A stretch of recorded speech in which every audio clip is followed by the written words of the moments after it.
സർക്കാരുമായി ബന്ധപ്പെട്ട അറിയിപ്പുകൾക്കും മറ്റു വാർത്തകൾക്കും വേണ്ടി ഈ ചാനൽ സബ്സ്ക്രൈബ് ചെയ്യാനും തൊട്ടടുത്ത ബെല്ലൈക്കൻ എനേബിൾ ചെയ്യാനും മറക്കാതിരിക്കുക.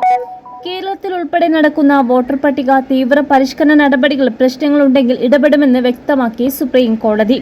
പ്രശ്നങ്ങൾ ചൂണ്ടിക്കാട്ടിയാൽ കരട് വോട്ടർ പട്ടിക പ്രസിദ്ധീകരിക്കുന്നത് നീട്ടിവെക്കാൻ തെരഞ്ഞെടുപ്പ് കമ്മീഷനോട് ഉത്തരവിടാൻ തങ്ങൾക്ക് സാധിക്കുമെന്നും chief justice Surya Kant, justice Joymalya Bagchi എന്നിവരടങ്ങിയ ബെഞ്ച് അറിയിച്ചു. SIR നടപടികൾ ചോദ്യം ചെയ്ത് പശ്ചിമ ബംഗാൾ, തമിഴ്നാട് സംസ്ഥാനങ്ങൾ സമർപ്പിച്ച ഹർജി പരിഗണിക്കുകയായിരുന്നു കോടതി. പശ്ചിമ ബംഗാളിന്റെ കേസ് ഇന്നലെ കോടതി ഡിസംബർ 9-ലേക്ക് മാറ്റിയിരുന്നു. അന്നേ ദിവസം തന്നെയാണ് പശ്ചിമ ബംഗാളിൽ കരട് വോട്ടർ പട്ടിക പ്രസിദ്ധീകരിക്കുന്നതെന്നും അതിനു മുമ്പായി തീരുമാനം വേണമെന്നും ബംഗാൾ അഭിഭാഷകൻ ആവശ്യപ്പെട്ടതായിരുന്നു ചീഫ് ജസ്റ്റിസിന്റെ പരാമർശം തമിഴ്നാടിന്റെ കേസ് ഡിസംബർ 4-ലേക്ക് നീട്ടിയത്. കേരളത്തിലെ SIR കമ്മീഷന്റെ അഭിപ്രായം തേടി അടിയന്തര സ്റ്റേ ആവശ്യം അംഗീകരിച്ചില്ല. തദ്ദേശ സ്വയംഭരണ സ്ഥാപനത്തിലേക്കുള്ള തെരഞ്ഞെടുപ്പ് നടക്കുന്നുണ്ടെന്ന കാരണത്താൽ കേരളത്തിലെ SIR നടപടികൾ നീട്ടിവെക്കരുതെന്ന് കേന്ദ്ര തെരഞ്ഞെടുപ്പ് കമ്മീഷൻ സുപ്രീം കോടതിയിൽ.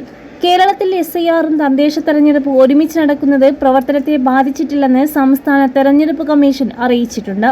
സംസ്ഥാന, കേന്ദ്ര തെരഞ്ഞെടുപ്പ് കമ്മീഷനുകൾ സഹകരിച്ചാണ് പ്രവർത്തിക്കുന്നതെന്നും കേസ് പരിഗണിക്കുന്ന ചീഫ് ജസ്റ്റിസ് സൂര്യകാന്ത്, ജോയ് മല്യ ബോഗ്ചി എന്നിവരടങ്ങിയ ബെഞ്ചിനെ കേന്ദ്ര തെരഞ്ഞെടുപ്പ് കമ്മീഷൻ അറിയിച്ചു.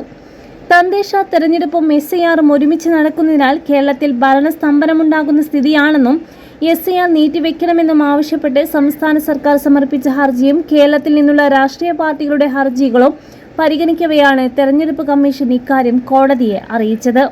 BLO-മാരുടെ സമ്മർദ്ദം കണക്കിലെടുത്ത് അടിയന്തര സ്റ്റേ വേണമെന്ന ആവശ്യം കോടതി അംഗീകരിച്ചില്ല. കേരളത്തിലെ സാഹചര്യങ്ങളുടെ തൽസ്ഥിതി റിപ്പോർട്ട് സമർപ്പിക്കാൻ സംസ്ഥാന തെരഞ്ഞെടുപ്പ് കമ്മീഷനോട് ആവശ്യപ്പെട്ട ബെഞ്ച് കേസ് ഡിസംബർ 2-ലേക്ക് മാറ്റി.